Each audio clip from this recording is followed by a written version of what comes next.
So hello बच्चों, here is the question. Draw a right triangle in which the sides other than hypotenuse are the lengths 4 cm and 3 cm. Now construct another triangle whose sides are 3 by 5 times of the corresponding side of given triangle. ठीक है. So हम लोगों का यहाँ पे की concept क्या हो जाएगा? हमारा की कॉन्सेप्ट हो जाएगा construction of triangle similar to given triangle. Okay. So इसको हम लोग पहले देखते हैं एक बार रफ में किस तरह से हम लोग ड्रॉ करेंगे, उसके बाद में हम लोग इस फिगर को समझेंगे और इसका स्टेप ऑफ कंस्ट्रक्शन देख लेंगे. ठीक है. सो यहाँ पे हम लोग देखते हैं, सबसे पहले हम लोग जो डेटा दिया हुआ है वो लिख लेते हैं. तो A B is equal to दिया हुआ है 3 सेंटीमीटर और अदर देन हाइपोटेनियस साइड दिया हुआ है. तो लेट अस से उसको हम लोग ए सी कंसिडर कर लेते हैं. तो वो कितना दिया हुआ है, वो है 4 सेंटीमीटर और एंगल ए को हम कंसिडर कर लेते हैं, ये 90 डिग्री है. ठीक है. तो अब हम लोग इसका फिगर ड्रॉ करते हैं. पहले स्केल फैक्टर भी लिख ले रहे हैं. स्केल फैक्टर कितना है, 3/5. तो अब हम लोग फिगर ड्रॉ करते हैं. तो यहाँ पे क्या होगा, बेस हम लोग ए बी को कंसिडर कर रहे हैं. This is A B, this is equal to 3 centimetre. अब यहाँ पे हम लोग 90 डिग्री ड्रॉ करेंगे कॉम्पास के हेल्प से. तो 90 डिग्री का फिगर हमारा कुछ इस तरह से बनेगा. ठीक है. सो ये हो गया हमारा 90 डिग्री का एंगल. ठीक है. ये लेटेस्ट से एंगल हम लोग इसको बोल देते हैं एंगल एक्स ए बी. ठीक है. अब यहाँ पे हम लोग कंपास का नीडल रखेंगे ए पॉइंट पर और यहाँ से हम लोग 4 सेंटीमीटर का मेजरमेंट लेंगे कंपास पे और उसको कट करेंगे ए एक्स रे पर समवेयर यहाँ पे कहीं पे. तो जिस पॉइंट पर ए एक्स रे को कट करेगा ये आर्क, उस पॉइंट को लेटेस्ट से हम लोग नाम दे देते हैं सी. अब C और B को हम लोग ज्वाइन कर देते हैं. C और B को हम लोगों ने ज्वाइन कर दिया. ये कितना हो गया, ये 4 सेंटीमीटर हो गया. तो यहाँ पे BC हमारा हाइपोटेनियस हो गया. तो ये हमारे पास आ गया ट्राइंगल ABC. अब स्केल फैक्टर जो है ये 3/5 है. तो एक चीज़ हम लोगों को याद रखना है कि जब भी हमारा स्केल फैक्टर 1 से बड़ा होगा तो हमारा न्यू ट्राइंगल जो बनेगा वो पहले वाले ट्राइंगल से लार्जर बनेगा, और जब हमारा स्केल फैक्टर जो है ये 1 से छोटा होगा तो हमारा न्यू ट्राइंगल जो है वो पहले वाले ट्राइंगल से स्मॉलर बनेगा. ओके.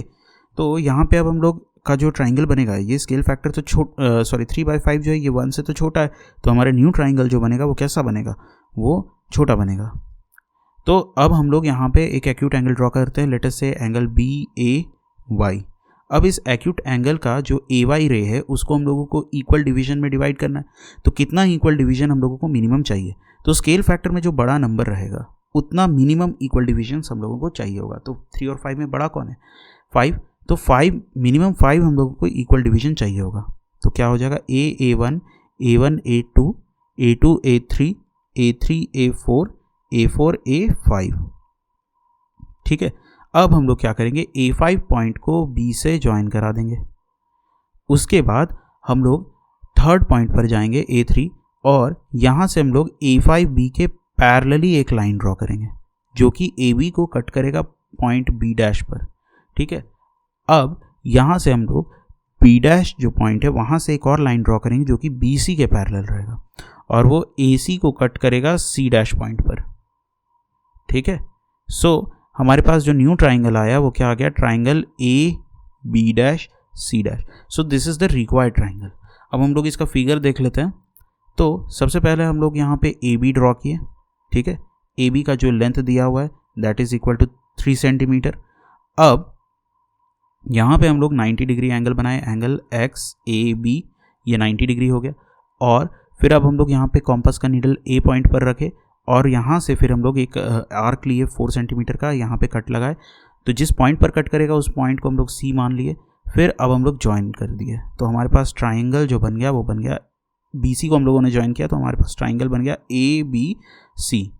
ठीक है. ये हमारे पास एक राइट एंगल ट्राइंगल बन गया CAB, एंगल CAB, क्योंकि A पे 90 डिग्री है ना, तो एंगल CAB. ठीक है. अब हम लोग यहाँ पे क्या करेंगे, अब हम लोग यहाँ पे एक एक्यूट एंगल ड्रॉ किए, एंगल BAY. ठीक है. अब यहाँ पे हम लोग 5 इक्वल डिवीजन में इसको डिवाइड किए. 5th पॉइंट को हम लोग B पॉइंट से ज्वाइन किए और 3rd पॉइंट से हम लोग एक पैरेलल लाइन ड्रॉ किए A5B के. ठीक है. A5B के पैरेलल एक लाइन ड्रॉ किए और जिस पॉइंट पर वो AB को कट कर रहा है उस पॉइंट को हम लोग बोले B डैश. ठीक है. सो ऐसा फिगर हमारे पास आया. अब B डैश से हम लोग फिर से एक लाइन ड्रॉ करेंगे जो कि ये BC के पैरेलल ही रहेगा. ठीक है, और वो जो है वो एक्स ए रे को सी डैश पॉइंट पर कट कर रहा है, ठीक है। तो हमारे पास जो न्यू फिगर आया ये आया C dash A B dash, so this is the required triangle.